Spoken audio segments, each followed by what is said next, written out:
So you own a private coaching company called Yes, I do. Loud Whisper Reignite, which I love. Mm-hmm. Explain what that means.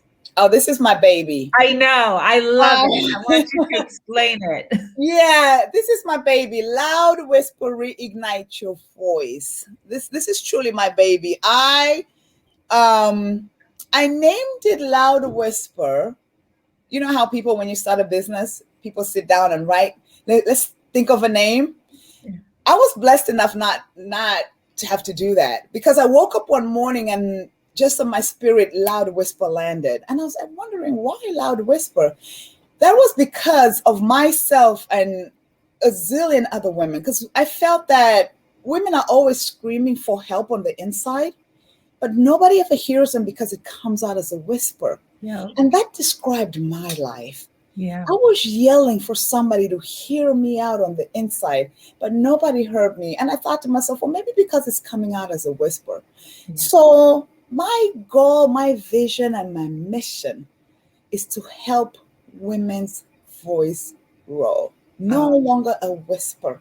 To help women, like you described me earlier. You know, like I work with entrepreneur women and purpose-driven women who, despite their success, their voice is suppressed. Yeah. I've been an entrepreneur woman for over 15 years, and I was screaming for help on the inside.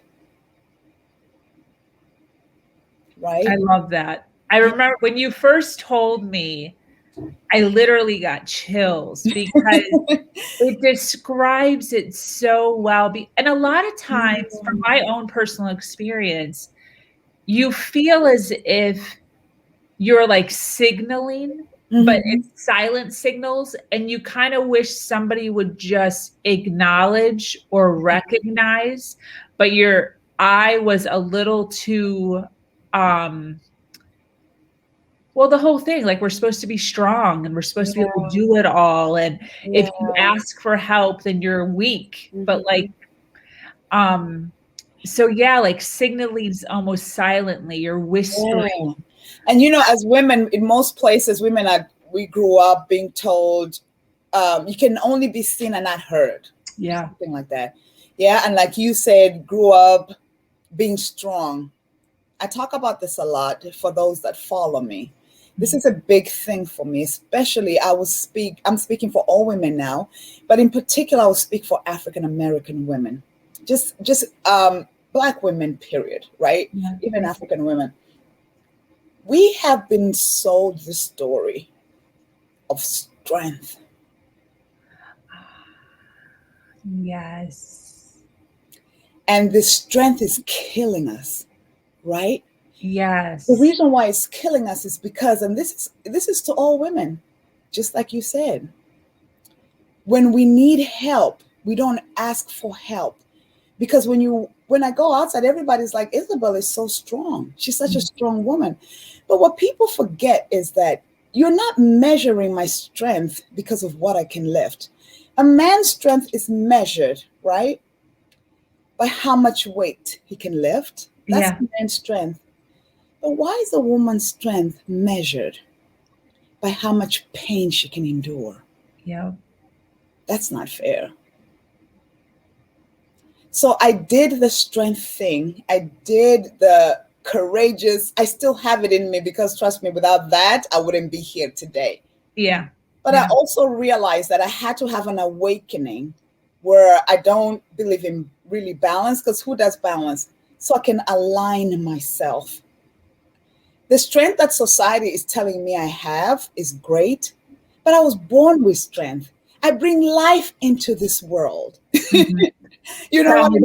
And even if you don't have children, you're a woman, it doesn't matter. There's something different that you do. Yeah. We have that strength already in us. Yeah. And that's where we need to tap in and utilize that authentic strength, that feminine energy, right? And connect to who you are, who you were created to be, right? So you can live a life that's fulfilled.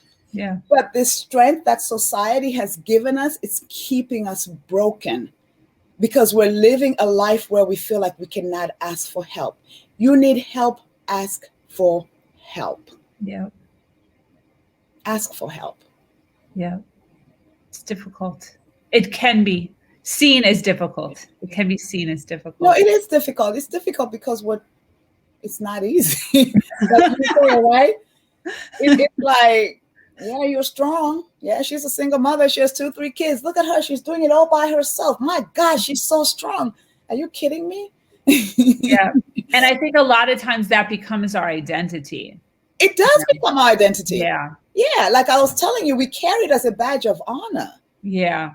It becomes our identity. It cannot become our identity. The strength within us that we were born with, that's the strength that we need to tap in. That intuition, right? Yeah. The core of who you are. Tap into that and operate from that space. Society's strength, society's expectations, society's opinions will leave you in a rat race with a heavy soul. You could have the best business. You could make all the money in the world, but your soul, your heart is not happy. And I don't want to live my life like that. Everybody has a different definition for success. For some people, success, I want to have $100 million. I want to do this. For me, success is to be able to, anybody I get in contact with, to help them really tap into who they are and to really connect to themselves, whether they're in 200 square foot or 4,000 square foot. Success to me is really knowing the essence of who you are. God created you to be, or whoever you subscribe to. But yeah. Yeah, I totally agree. Everything that you're saying is just warming my heart so much. What would you say is your main focus? What are you actually, like, I'm perceiving you a certain way. All love and goodness and inspiration, and it's warming me. But what's your goal? What are you actually trying to push out into your universe? Oh my goodness, that's such a great question. Thank you. I don't only have one goal. I have a couple goals. Right? Yeah. Even better. And this has to, and it's really not for me personally. It's for women. Yeah, it's for women. And my goal is to be able to connect with heart-centered women so we can go out here in this world, and for me to be able to help women find their voice so they can speak their truth, be in their truth, be the authors of their own story. I don't care what you've been through. Yeah. Yeah. You can always start all over again. You could write your own story. That's number one. My other goal is I want to be able to take what I do and to connect with a vast amount of women so I can help the people back home. Like I said, I'm from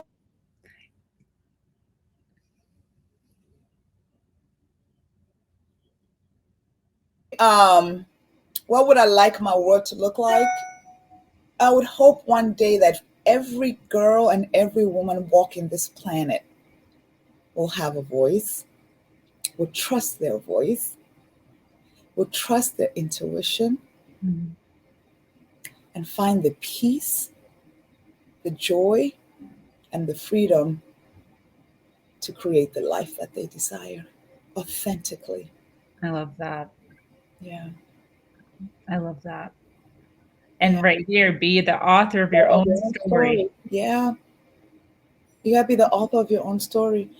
Because, Sabrina, everybody around you, and they love you to death, everybody around you has an idea of who they want you to be. Yes. Yeah. That's why I asked you the question. Yeah. Everybody does. I'm creating my perspective. Exactly. Yeah. Exactly. Yeah. Everybody does. So you have to be the author of your own story. Yes. Because I tell people, my husband wants me to show up a certain way. My kids want me to show up a certain way. My girlfriends want me to show up a certain way with love, right? Yeah. Everybody has a version of who you need to show up with.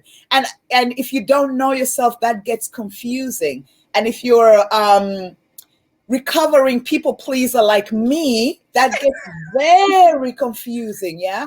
Because each day people want you to show up differently. So each day you constantly have to adjust yourself according to how people want you to show up. But it's until you get to know yourself, it's how you're going to show up everywhere authentically, just the way you are. Yeah. Yeah. It's hard to live up to everyone's perspective. Yes. Yeah. Yeah. It's very hard.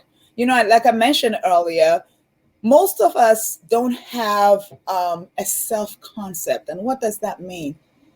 We don't know who we are. We don't have this concept of who we are. What we have is the other's concept. What everybody else is telling us who we should be. Yeah.